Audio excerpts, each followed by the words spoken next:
I cap plus J cap Newton.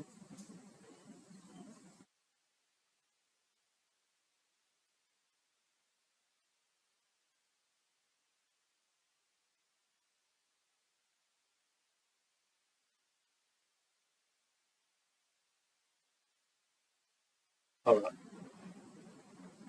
So என்ன சொல்லியிருக்கிறாங்க, 3 identical point masses each of mass 1 kg lies in xy plane at points 0, 0, 0,0.2 meter and 0.2 meter, 0. The gravitational force on mass at origin is அப்படின்னு சொல்றாங்க. So இங்க வந்து ஒரு 3 mass வந்து வச்சிருக்கிறாங்க. எந்தெந்த இடத்துல வச்சிருக்கிறாங்க அப்படிங்கறது வந்து நம்ம பார்க்கணும். எந்தெந்த இடத்துல வச்சிருக்கிறாங்க, ஒன்று வந்து ஆரிஜின்ல இருக்கு. ஸோ இது இப்படி கிராஃப் இப்படி போட்டுக்கிறோம்.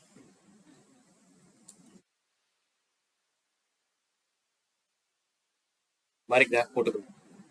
ஸோ ஃபர்ஸ்ட் மூணுமே ஐடென்டிக்கல் மாசஸ். ஃபர்ஸ்ட் மாஸ் வந்து 0,0 வந்து இருக்கு. 0,0 வந்து இருக்கு. அடுத்த மாஸ் வந்து பாத்தீங்கன்னா 0,02 மீட்டர் வந்து இருக்கு. x0 y வந்து 0.2 மீட்டர். ஸோ இந்த இடத்துல 0,0.2 மீட்டர். அடுத்து வந்து 0.2 மீட்டர், 0. அடுத்து வந்து இந்த இடத்துல 0.2 மீட்டர், 0. இது வந்து 0,0 அப்படின்னு சொல்லி. ஓகே, இப்போ என்ன கேட்குறாங்க, gravitational force on mass at origin. இதுல வந்து கிராவிடேஷனல் ஃபோர்ஸ் வந்து என்ன இருக்கும் அப்படின்னு சொல்லி கேட்குறாங்க. ஸோ ஒண்ணுமே இல்லை, இந்த மாஸ்னால, ரைட் சைடில் இருக்கிற மாஸ்னால ஒரு கிராவிடேஷனல் ஃபோர்ஸ் ஆஃப் அட்ராக்ஷன் இந்த சைடு இருக்கும். இந்த சைடு இந்த மாஸ்னால ஒரு கிராவிடேஷனல் ஃபோர்ஸ் ஆஃப் அட்ராக்ஷன் இந்த சைடு. ஸோ இந்த சைடு ஒரு எஃப்ஜி இருக்க போது, இந்த சைடு ஒரு எஃப்ஜி இருக்க போகுது.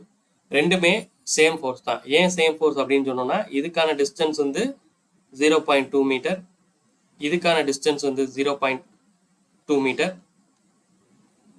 ரெண்டுமே ஐடென்டிக்கல் மாசஸ் அப்படிங்கிறதுனால இங்க வந்து இப்படி இருக்கும். எஃப்ஜி, இன்னொரு ஃபோர்ஸ் எஃப்ஜி, இது ரெண்டு கடையில் 90 டிகிரி.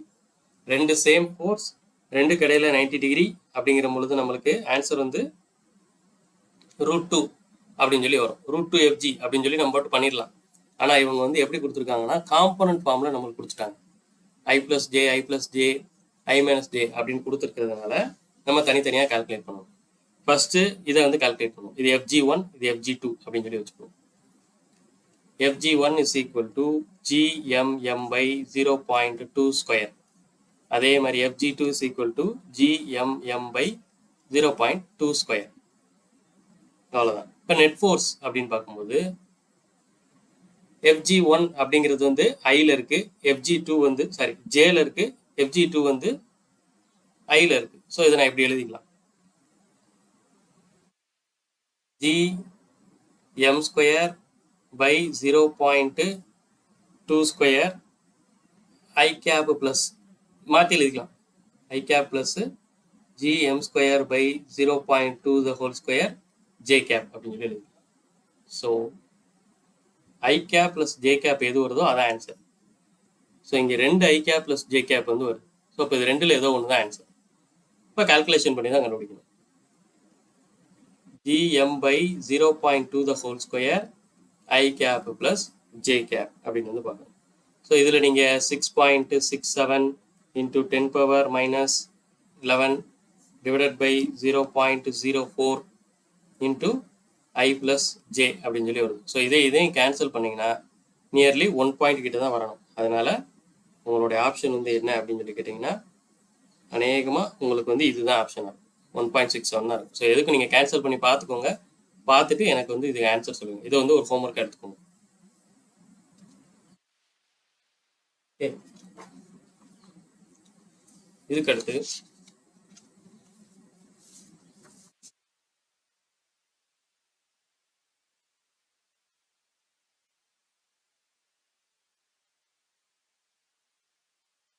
அதே மாதிரி கொஸ்டின். ஸோ இந்த கொஸ்டினே வாசிங்க.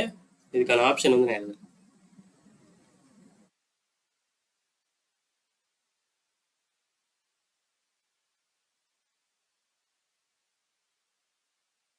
எப்பயுமே ஆப்ஷனை பார்த்துட்டு நம்ம வந்து ஒரு முடிவுக்கு வரணும். ஸோ நம்ம இங்கே வந்து போன சம்மில் பார்த்தீங்கன்னா டேரெக்டாக நம்ம ரெண்டு ஃபோர்ஸுக்கு இடையில 90 டிகிரி அப்படிங்கிறதுனால √2f அப்படின்னு போட்டு சால்வ் பண்ணி கொண்டு வரலாம். பட் ஆப்ஷன் வந்து அவங்க எப்படி கொடுத்துட்டாங்க, காம்போனன்ட் ஃபார்மில் கொடுத்துட்டாங்க. அப்போ அது காம்போனன்ட் ஃபார்ம் மாதிரி ரெடி பண்ணணும். இதே இது இதுக்கு முந்தினதில் பார்த்தீங்கன்னா √2 அந்த √3fgன்னு போட்டாலே நம்மளுக்கு வந்து ஆன்சர் வந்துடும். இங்கே காம்போனன்ட் ஃபார்மில் கொடுக்கல.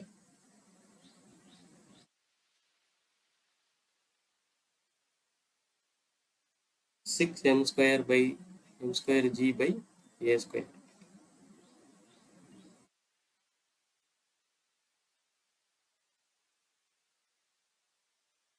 g வந்து 0.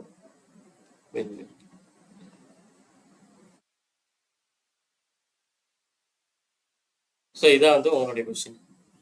4 particles of masses m, 2m, 3m and 4m are kept in sequence at corners of the square of side A. The magnitude of gravitational force acting on a particle of mass m placed at the center of the square will be அப்படின்னு சொல்றாங்க. அதாவது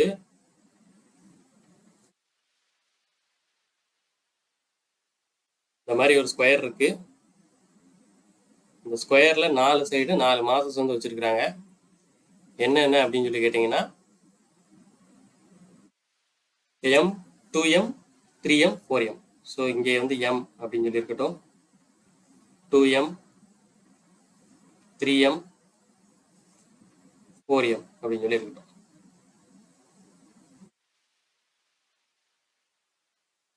okay, இப்போ இதோட ஸ்கொயரோட side வந்து a அப்படின்னு சொல்லி இருக்கட்டும். ஸ்கொயரோட சைடு வந்து a. இந்த சைடு a தான் இருக்க போகுது. எல்லா சைடு a தான். The magnitude of gravitational force acting on a particle of mass small m placed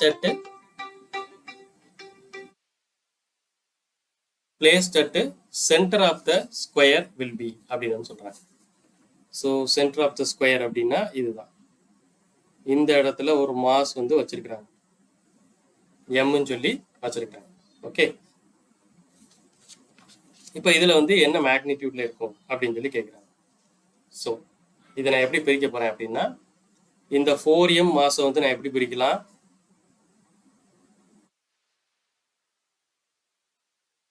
2m பிரிக்கலாம்.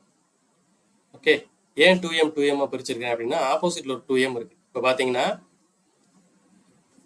இந்த 2mனால ஒரு ஃபோர்ஸ் ஆஃப் கிராவிடேஷன் இந்த பக்கம் இழுக்கும். இங்கே வந்து 2 2m இருக்கு. ஸோ 2 2mனால நம்மளுக்கு ஃபோர்ஸ் ஆஃப் கிராவிடேஷன் இந்த பக்கம் இழுக்கும். அப்போ இதுல இந்த 2m ஒரு 2m வந்து அடியாயிரும். சரியா? அதே மாதிரி இந்த 3m வந்து நான் எப்படி பிரிக்கிறேன்னா, ஆப்போசிட்ல m இருக்கா, அதனால இது வந்து நான் m and 2m அப்படின்னு சொல்லி பிரிக்கிறேன். இப்படி பிரிக்கும் போது இந்த சைடு mனால ஒரு ஃபோர்ஸ் இழுத்துட்டு இருக்கும், இந்த சைடு ஒரு mனால ஒரு ஃபோர்ஸ், இன்னொன்று வந்து ஒரு 2mனால ஒரு ஃபோர்ஸ். இதுல இந்த m அடியாயிரும், 2m மட்டும் இருக்கும். இங்கேயும் அதே மாதிரி 2m மட்டும் இருக்கும். ஓகே, இப்போ இது வந்து டயகனல் அப்படிங்கிறதுனால இது ரெண்டு கடையில 90 டிகிரி இருக்கும். ஸோ ஒரு 2m மாஸ், இந்த சைடு ஒரு 2m மாஸ் இருக்கு, இங்கே m மாஸ் இருக்கு. இது ரெண்டுனால ஃபோர்ஸ் வந்து ரெண்டு சைடு இழுக்குது. இது ரெண்டு கடையில 90 டிகிரி. அவ்வளோதான். இப்போ இந்த டிஸ்டன்ஸ் தான் நம்மளுக்கு தேவை. சென்டர் டு இந்த டிஸ்டன்ஸ் வந்து நம்மளுக்கு தேவை. நம்மளுக்கு ஸ்கொயரோடைய டயகனல் வந்து √2a அப்படின்னு தெரியும். அதனால இதனுடைய பாதி வந்து a/√2 அப்படின்னு சொல்றோம். அதாவது இது ஸ்கொயர், இது a, இது a. அப்ப இது என்ன வரும் அப்படின்னு கேட்டீங்கன்னா, √(a² + a²) √2a அப்படின்னு சொல்லி வரும். இதுல எனக்கு பாதி தான் வேணும், இந்த பாதி தான் வேணும். அப்ப √2a/2. ஸோ இதை நீங்க √2ஆல கால்குலேட் பண்ணீங்கன்னா உங்களுக்கு a/√2 அப்படின்னு சொல்லி வரும். அப்ப இந்த டிஸ்டன்ஸ் வந்து உங்களுக்கு a/√2 அப்படின்னு ஒரு டிஸ்டன்ஸ், இதுவும் a/√2 அப்படிங்கிற டிஸ்டன்ஸ். ஸோ இப்போ பார்த்தீங்கன்னா same force, same distance, separated by 90 degree. மேலே வந்து எந்த வித காம்பனன்ட் ஃபார்ம்ல இல்லை. அப்போ நம்ம இங்கே டைரக்டாக √2 f net is equal to 90 degree அப்படிங்கிறதுனால √2f அப்படின்னு சொல்லி போட்டுக்கலாம். அதாவது இந்த fg √2f வந்து என்ன வரப்போகுது, g 2m ஏதாவது ஒரு mass m divided by a by root two the whole square, அவ்வளோதான். ஸோ இது நீங்கள் கால்குலேட் பண்ணிங்கன்னா ஆன்சர் வந்துடும். g 2m m divided by a by root two the whole square. So இதில் வந்து பார்த்தீங்கன்னா ரூட் டூ 2 ஆயிரும், கீழே a ஸ்கொயர் இருக்கும், மேலே வந்து இந்த ரூட் 2 இருக்கும். ஸோ இந்த ரூட் 2 அப்படியே இருக்கட்டும்.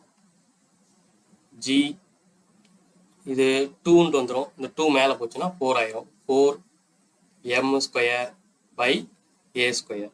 ஸோ இதனுடைய ஆன்சர் வந்து 4√2gm square by a square. Answer வந்து 4√2gm square by a square. Option C அப்படின்னு சொல்லி வரும். ஓகே, இந்த சம் புரியுதா? இந்த மாசம் வந்து நம்ம பிரிச்சிட்டோம், வேற ஒன்றும் இல்லை. இங்கே 4m இங்கே 2m இருக்கிறதுனால அதை 2m 2m போட்டு ஒரு 2m கேன்சல் பண்ணி விட்டுறோம். இங்கே 3m இங்கே m இருக்கிறதுனால m 2m போட்டு m எடுத்து விட்டுறோம். ஸோ நம்மளுக்கு 2m 2m மட்டும் வச்சு டைரக்ட் ஆன்சர் வந்து கண்டுபிடிச்சோம். அவ்வளோதான். அடுத்து similar question.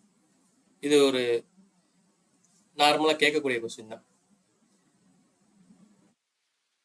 A spherical planet, இதுக்கான ஆப்ஷன் எழுதுறேன், இந்த இது மட்டும் மாற்றி விட்டுறேன். m suffix p.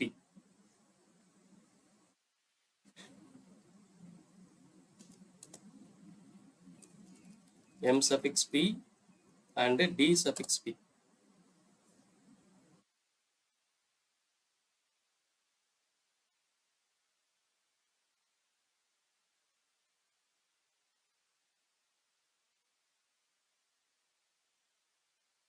m suffix p, d suffix p. இதுக்கான ஆப்ஷன் வந்து கொஸ்டின் வாசிச்சுட்டே இருங்க, நான் எழுதுறேன். 4g m suffix p d suffix p square mp d suffix p square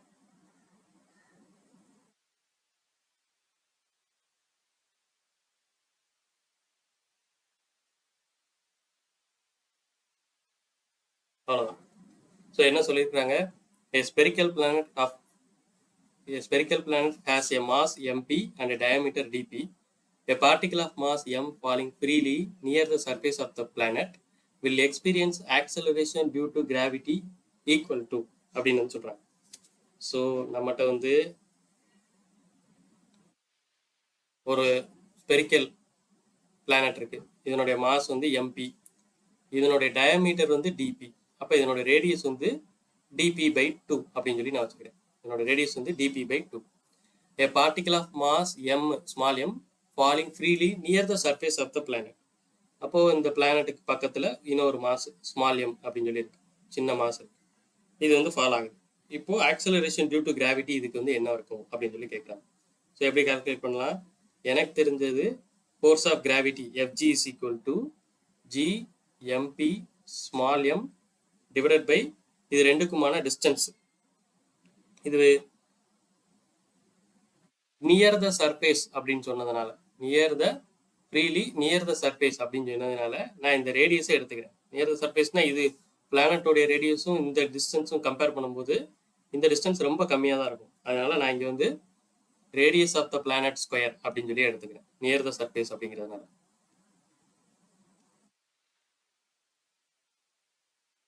so G MP M divided by இந்த ரேடியஸ்க்கு பதிலாக டிபி பை 2 அப்படின்னு போடுறோம். ஏன்னா நம்மளுக்கு ஆப்ஷன் பூரா டிபியில் இருக்குங்கிறதுனால DP by 2 the whole square அப்படின்னு சொல்லி வச்சுக்கிறோம்.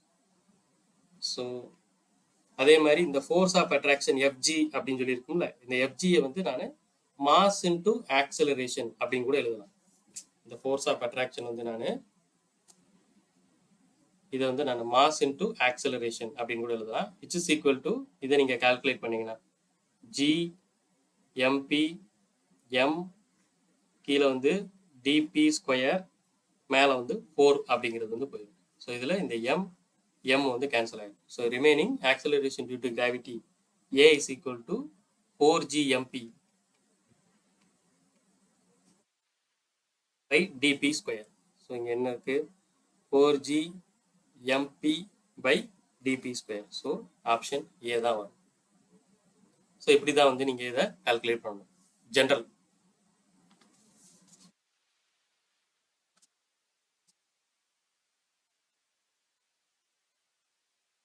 இப்போ அடுத்து நம்ம என்ன பார்க்க போகிறோம் அப்படின்னா ஆக்சலரேஷன் டியூ டு கிராவிட்டி அப்படின்னு வந்து பார்க்கணும். Acceleration due to gravity.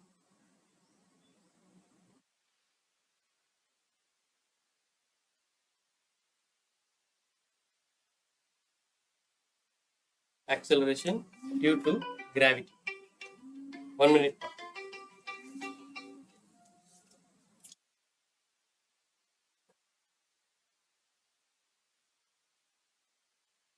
Class la irukken கூப்பிடுறேன்.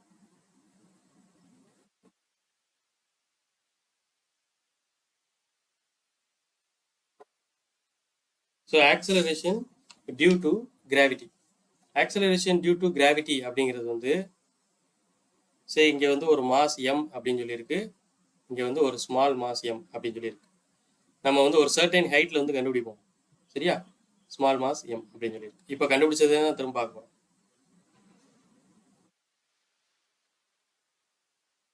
Gravitational force on mass m வந்து பார்க்குறோம். Gravitational force on mass m.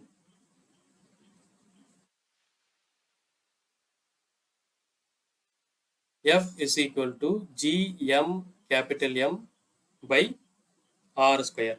இதுக்கான மொத்த டிஸ்டன்ஸ் வந்து ஆர்னு வச்சுக்கிறோம். கீழேருந்து இது வரைக்கும் ஆர் அப்படின்னு சொல்லி வச்சுக்கிறோம். ஒரு சர்டன் ஹைட்டில் இருக்குது அப்படிங்கிறதுனால. அதுக்கடுத்து இந்த எஃப்க்கு பதிலாக நான் எம்ஏ அப்படின்னு சொல்லி போடலாம். MA is equal to GMM by R square. So இதில் வந்து பார்த்தீங்கன்னா எம்எம் அடியாயிரும். A is equal to GM by R square அப்படின்னு வந்து சொல்கிறோம். இந்த ஏ தான் வந்து acceleration due to gravity at a certain height. So இதை நான் ஜி டேஷ் அப்படின்னு சொல்லி வச்சுக்கிறேன். A is acceleration due to gravity at certain height. ஒரு ஹைட்ல வந்து இருக்கு அப்படிங்கிறதுனால g dash is equal to gm by r square அப்படின்னு வந்து நான் சொல்றேன். ஓகே, இதே மாஸ் வந்து very near to the surface of the earth இல்லை on the surface of the earth அப்படின்னு வச்சுக்கலாம். அது acceleration due to gravity on surface of earth.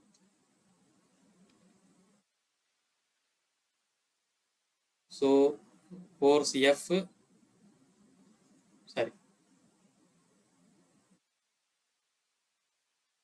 mass capital M, mass small m, R is equal to R. அதாவது இங்கே அந்த distance வந்து பார்த்தீங்கன்னா radius of the earth அப்படிங்கிற மாதிரி வந்து. ஸோ இங்கே நீங்கள் கண்டுபிடிச்சிங்கன்னா அதே F is equal to G capital M small m by radius of the earth. இது RE, இது ME அப்படின்னு சொல்லி வச்சுக்குவோம். M suffix E, R suffix E அப்படின்னு சொல்லி வச்சுக்கலாம். Again, mass into acceleration equal to G ME M by RE square. இதில் மாசம் கேன்சல் ஆகிடும். இந்த ஆக்சலரேஷன் தான் acceleration due to gravity. So G is equal to G mass of the earth divided by radius of the earth whole square அப்படின்னு சொல்லுவோம். radius of the earth the whole square அப்படின்னு. So இது வந்து acceleration due to gravity on the surface of the earth. இங்கே பார்த்துருக்கிறது வந்து acceleration due to gravity at a certain height from the earth. ரெண்டுக்கும் ஒரே ஒரு டிஃப்ரென்ஸ் தான். அங்கே radius of the earth வரும், இங்கே வந்து இந்த டிஸ்டன்ஸ் வந்து என்ன அப்படின்னு சொல்லி வரும். அவ்வளோதான். GME by RE square. Okay, இதில் எனக்கு இன்னொரு விஷயம் என்ன தெரியும் அப்படின்னா மாஸ் ஆஃப் எர்த்து ஓட வேல்யூ எனக்கு தெரியும். That is ME. அதனுடைய வேல்யூ வந்து 6 × 10⁻24 kg. அதே மாதிரி ரேடியஸ் ஆஃப் எர்த்து இதனுடைய வேல்யூ எனக்கு தெரியும். RE is equal to 6400 km. அதுக்கடுத்து ஜியோட வேல்யூ எனக்கு தெரியும். ஸோ எல்லா ஜியோட வேல்யூ எனக்கு தெரியும். எல்லாத்தையும் நான் இதில் சப்ஸ்டியூட் பண்ணி கண்டுபிடிச்சேன்னா G is equal to 9.8 m/s² அப்படின்னு சொல்லி வரும்.